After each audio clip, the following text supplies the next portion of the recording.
Hello and welcome to all of you out there. Thank you for joining us again. I'm Andy Leonetti. I'm a senior writer here at FindLaw.com, and I'm excited to join you again for the next installment of FindLaw's 2022 webinar series. Today we have an extremely interesting topic that, while it applies to everyone, almost no one spends time thinking about it, and that is estate planning. In fact, according to a lot of estimates out there, between 50 and 60% of Americans will die without a will or an estate plan in place. And more than 70% of Americans don't have an up-to-date will. That can possibly leave friends and family facing a host of legal headaches. So I'm very excited to have our guest with us today, who I will introduce in a minute. And she's going to be discussing some important estate planning basics and help you get on the right track. And I want to thank you, our audience out there, for submitting so many thoughtful questions. But first, we will get to a little bit of housekeeping. After today's presentation or at any time, we just want to remind you that FindLaw.com is your home for all things legal. You can find tens of thousands of legal articles and blog posts relevant to your needs and interests. And if you need a lawyer, perhaps an estate planning lawyer, we have the world's largest searchable directory of qualified local attorneys in your area. And just on another note, that after today's presentation, there will be a recording available, both via a link that we will email you and on YouTube. And now, for the reason you're all here today, we are joined by Allie Marshall. She's a senior editor here at FindLaw. And before joining us here, Allie spent more than a decade practicing law and owning a small business. Having worked with Allie for several years, I can personally attest to her commitment and passion for helping everyday people get access to the legal information they need to protect their rights and interests. I think you all are in for a treat today, and you will learn some new things. So thank you for joining us today, Allie. Happy to be here, Andy. Thank you for the kind introduction. Always. Yeah, go ahead. I know you have a lot of good information to share with our audience, and this is an important topic that everyone should know about. So I am happy and thrilled to turn the floor over to you. All right, thank you. Yeah, we're here to talk about estate planning. It can be hard to think about our own death or the passing on of loved ones, and no one really wants to think about it.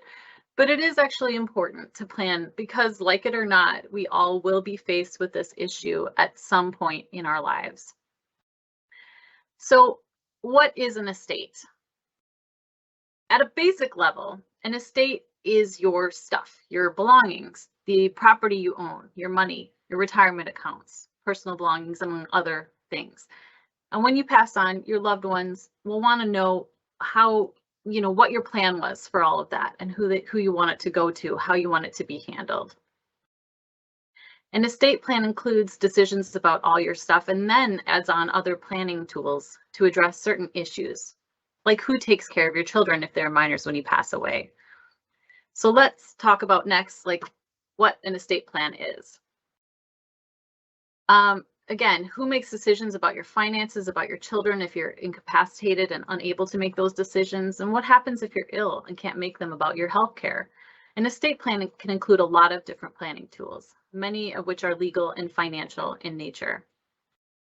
Common tools that may be included in an estate plan include the last will and testament, which I'm sure most of you are aware of. It's probably the most common form that is used in estate planning. In addition, you may want to include a financial power of attorney or a healthcare directive and living will or a trust. And we'll talk a little bit more about each of these shortly. So basically, an estate plan can be simple, it can be complex. It really depends on your needs and circumstances. So next up, we're going to talk about what is the purpose of an estate plan. So again, depending on your circumstances, an estate plan may serve different needs. For example, if you have a special needs child and you want to set up a special needs trust, or if you have specific concerns about how your estate will be handled and the tax implications and you want to have specific planning regarding that, or if you expect to plan for long-term care and you want to adjust your estate to address those concerns. Ultimately, an estate plan should provide you and your loved ones with peace of mind about the future.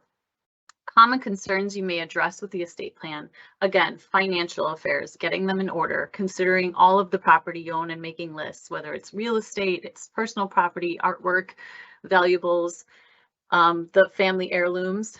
And then what happens to that when you're gone? Who gets the assets? Who takes care of your children if you pass away before they are independent? Who is going to manage the administration of the estate?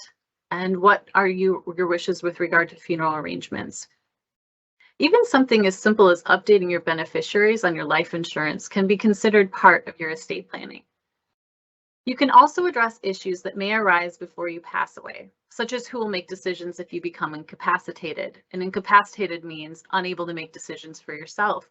You perhaps are in long-term care, you're unable, you have dementia or some kind of health issue that prevents you from fully considering all of your options. And again, that may cover your financial affairs, or it may cover your healthcare wishes. Deciding this before the issue presents itself can resolve any issues or misunderstandings that might occur when the stakes are much higher, and it can prevent any more disruption for your loved ones than you want them to have to deal with. So next, let's talk about why you might want an estate plan. We'll start by discussing what happens if you don't have a will or estate plan in place. If you don't have a will to distribute your stuff or your belongings after you pass away, the state has a plan for you. And in some ways, it may reflect what you want to have happen to your property and your belongings and your family, but in many ways, it may not. These are the laws of intestacy, which means that you die without a will. And that will determine what happens if you don't plan accordingly. The purpose of intestate succession statutes is to distribute the decedent's wealth in a manner that closely represents how the average person would have designed his or her estate plan had that person had a will. However, the default can differ dramatically from what that person might have really wanted. So if you want a certain outcome, the best way to go about it is to have an estate plan, which typically at a minimum includes a last will and testament.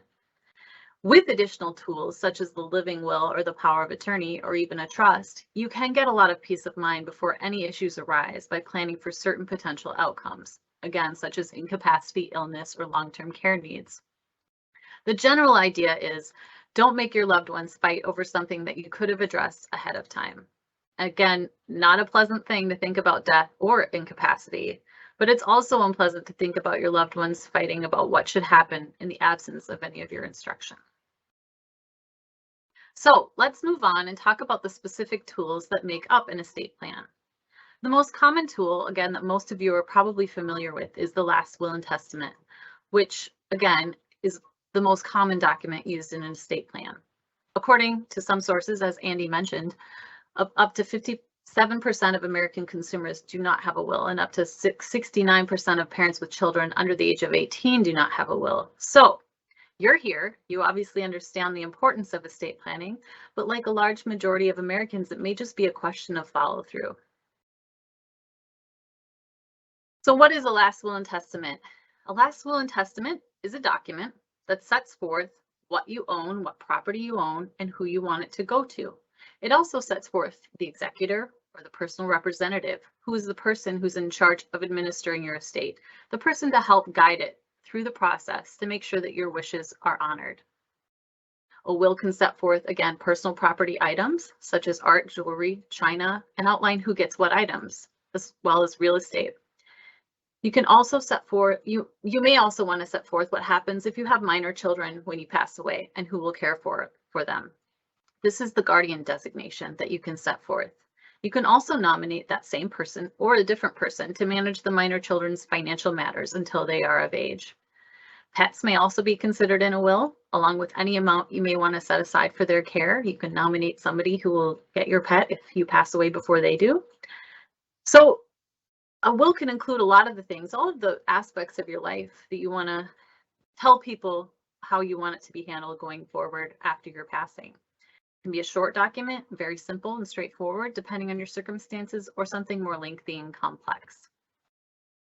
Next, we will discuss a power of attorney, which is a commonly used form as well. A power of attorney at a basic level is a legal document which allows for someone to act in your place to make decisions regarding your financial affairs or other affairs that you are unable to address. Again, this could be because you are ill, you're incapacitated for a brief or long period of time, or for whatever reason. There are many different powers that you can give this person to act on your behalf, and you may also limit the powers that you give them. The person who acts on your behalf is commonly referred to as your agent or your attorney in fact, but that person does not need to be an attorney. Next, we'll talk about healthcare directives and living wills. So the healthcare directive and living will can be called many, many different things depending on your state's laws.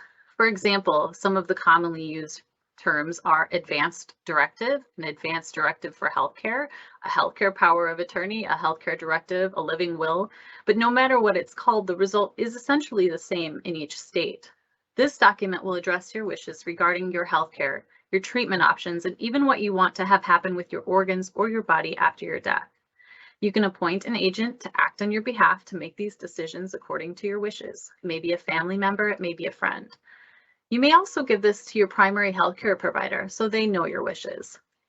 Basically, informing your loved ones and your healthcare provider ahead of time may allow for you to clarify anything that you have set forth as your wishes. Finally, let's talk a little bit about trusts, since many people wonder whether this is the right option for them. So what is a trust? It's another estate planning tool. It can replace or supplement a will, as well as help manage property during your life. It manages the distribution of property by transferring those benefits to different people. So somebody is put in charge of that property for the benefit of others. Maybe it's one person, maybe it's many. And they create this by funding the trust with property or with assets.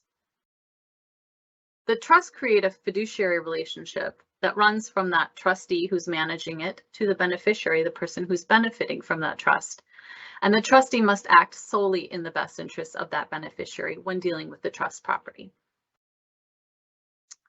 So those are some examples. And next we're going to talk about what the tools and options will be to start your estate plan.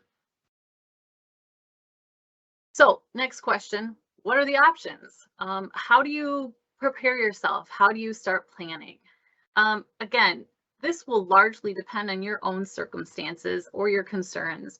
You may want to begin with an attorney. They can help you determine the tools you need to address your wishes and concerns and your specific needs. An attorney can help you take inventory of your assets, discuss your concerns, and then tailor the tools to your specific needs. A good place to start to find an attorney who handles estate planning is through our FindLaw directory, which Andy will discuss how to reach that at the end of this presentation. For example, hiring an attorney may be appropriate if you have a child with special needs and want to set up a special needs trust, or perhaps you have a blended family after a remarriage, or if you want to set up a trust because you're worried one of your children may spend their inheritance unwisely. If you anticipate complicated tax issues as well, consulting an attorney may be the right call for you as well. Another option, if you feel comfortable with it, is to do it yourself using FindLaw's new tools for creating an estate plan.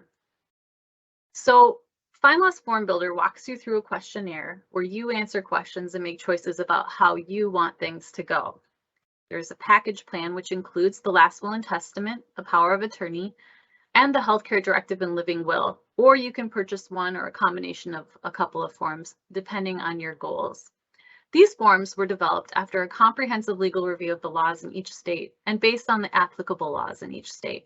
The questionnaire itself takes you through each issue where you can decide again what you need and set forth your wishes. You can find out more about each issue specifically at FindLaw.com in the estate planning articles. In addition to general information about estate planning, there is state-specific information about the laws and procedures in your state. And now I'll take you on a short demo of this tool. So I'll just do a little demo here of the FindLaw Legal Forms and Services product. First, you can reach this product by going to FindLaw.com/forms.html. It will take you to this landing page, the Legal Forms and Services. You can also reach it through FindLaw.com and choosing the Legal Forms and Services link at the top of your screen. Once you're on this page, click on Estate Planning, and it will take you to the Estate Planning page. Here we will discuss the product specifically. You can choose a package, which includes all 3 of the documents, the last will and testament, the healthcare directive and living will, and the financial power of attorney. Or you can choose individual forms. We'll, in this demonstration, just show you the package details. So once you hit the package page, you could choose for 1 person or for 2 people. You could have a form for yourself or 1 other person, perhaps a spouse or other family member. Select the state in which you're located. We're going to choose Colorado in this example. Hit Get Started, and it will take you to the questionnaire.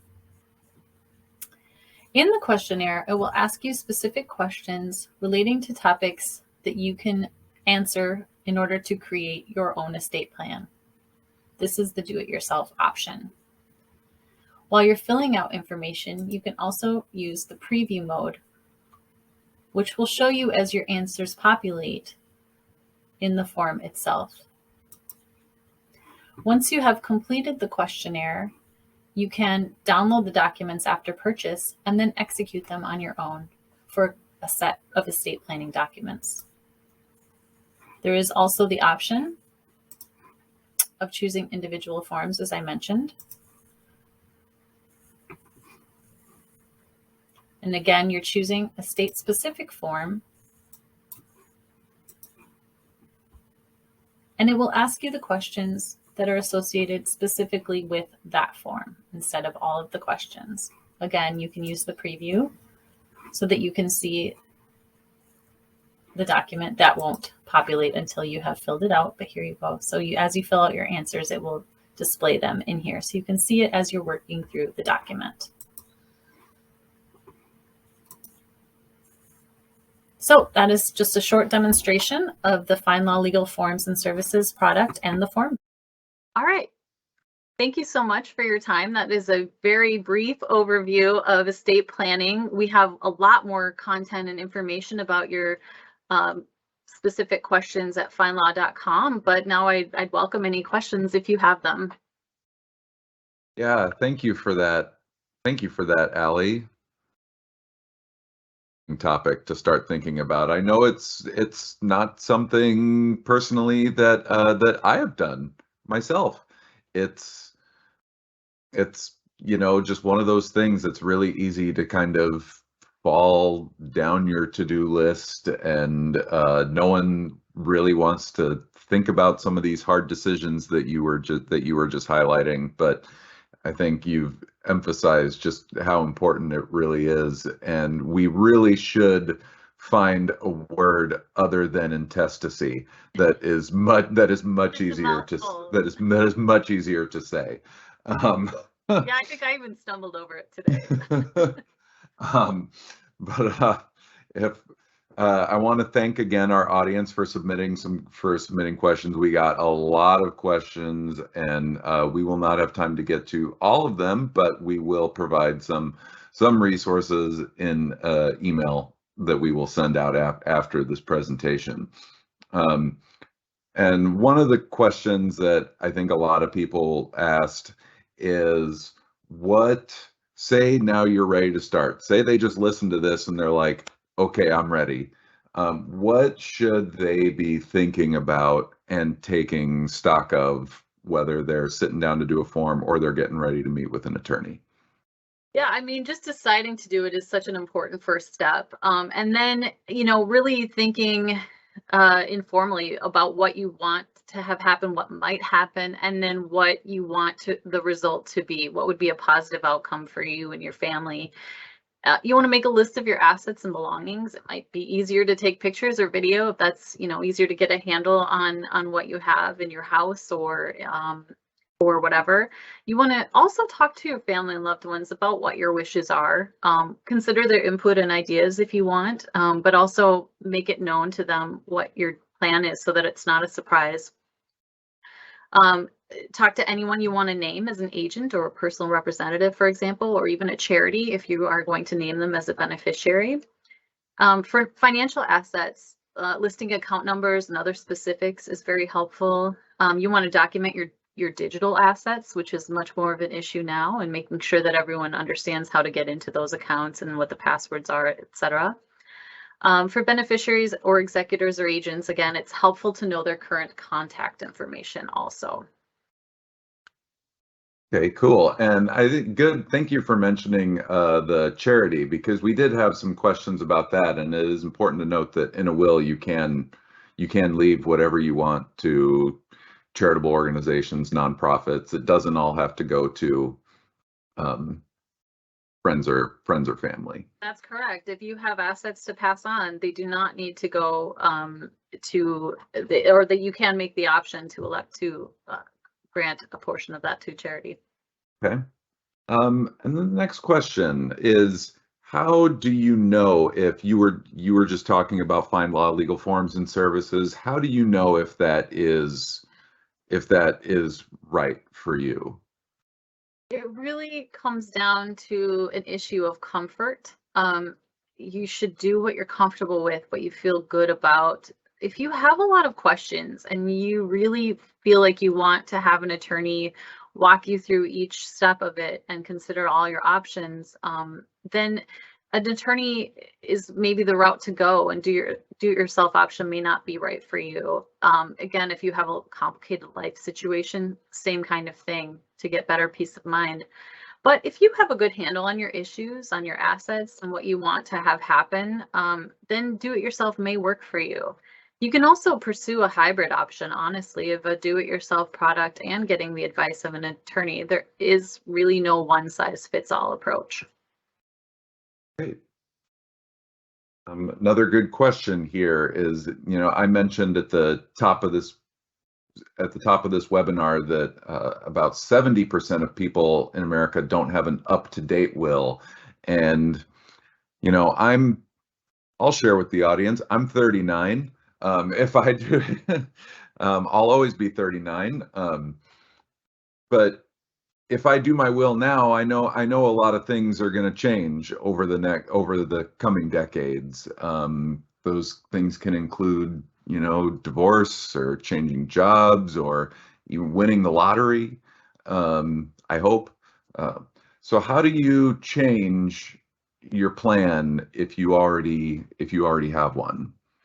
A great question, and it's also a good opportunity to make the point that that our lives aren't static. Our estate planning documents shouldn't be static; they should be dynamic. It's always an estate plan is always a work in progress. So as things change in your life, your wishes might change too. Your plan should or may change as well, and that estate plan obviously should reflect your change in circumstances and your updated wishes. So major life events.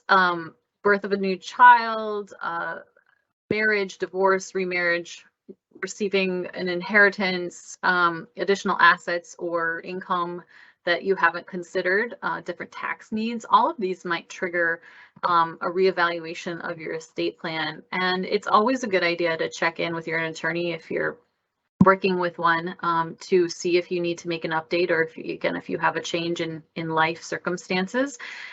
With the FindLaw do-it-yourself option, we also do offer that ability to make changes for up to a year. And then obviously you can update your documents in the future too, if you want to come back to FindLaw and use that service. Okay, awesome.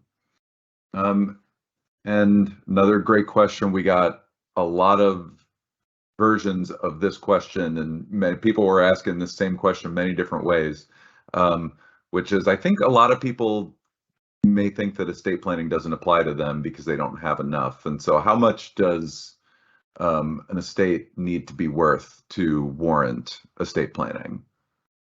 So there is no one answer for this question. There's no magic amount or set of circumstances. In my opinion, most people could benefit by having an estate plan, or, again, may not understand that if they don't have one, that the state's going to make a decision for them, and that's not maybe what they want. And so even something simple, is worthwhile, and it doesn't take a lot of time, especially if it is simple. Of course, it can be complex, but if you want your wishes to be followed, then it does make sense to have one in place and have those conversations with your family and with your loved ones. Give them a heads up about what you want to have happen, because they're already going to be mourning the loss of you and not wanting to think about those little details, and they would love to see your wishes come to fruition. So Yeah, and the less surprises, the better, right? yes, absolutely. Another question we got a lot of people asking this one is, how does owning property like real estate or farmland or anything like that, a vacation home, something in another state, so people owning property in multiple states, how does that affect their estate planning? It's a great question.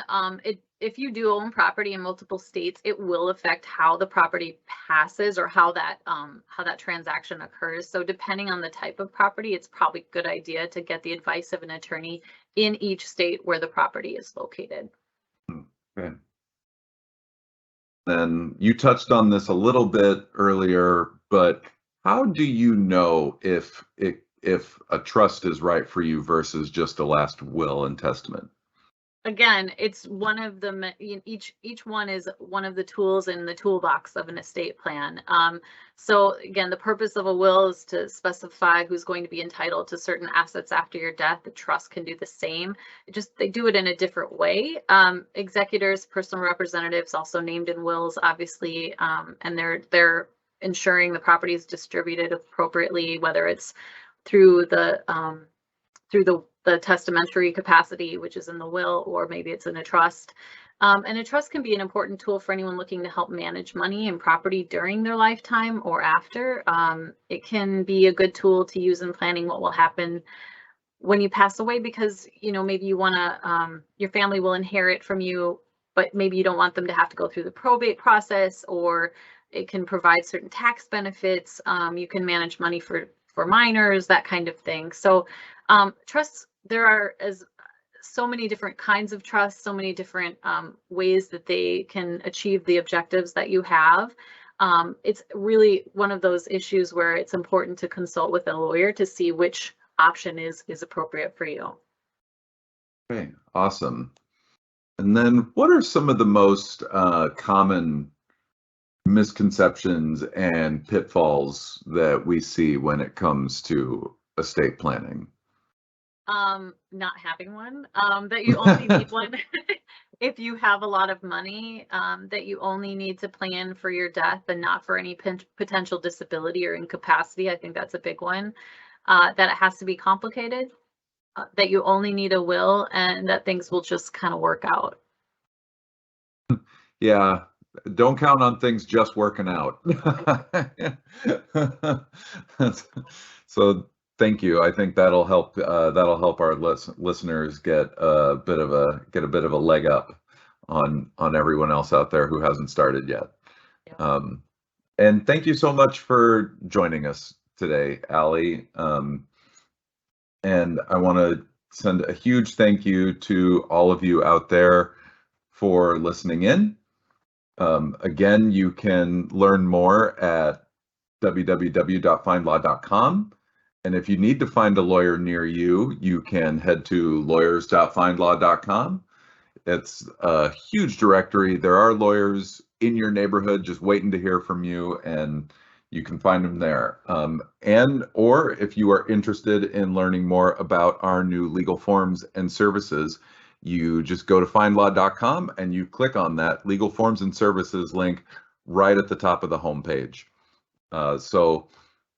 In closing, look for an email from us soon containing a link to today's recording. And we just want to thank you, and we will see you all next time.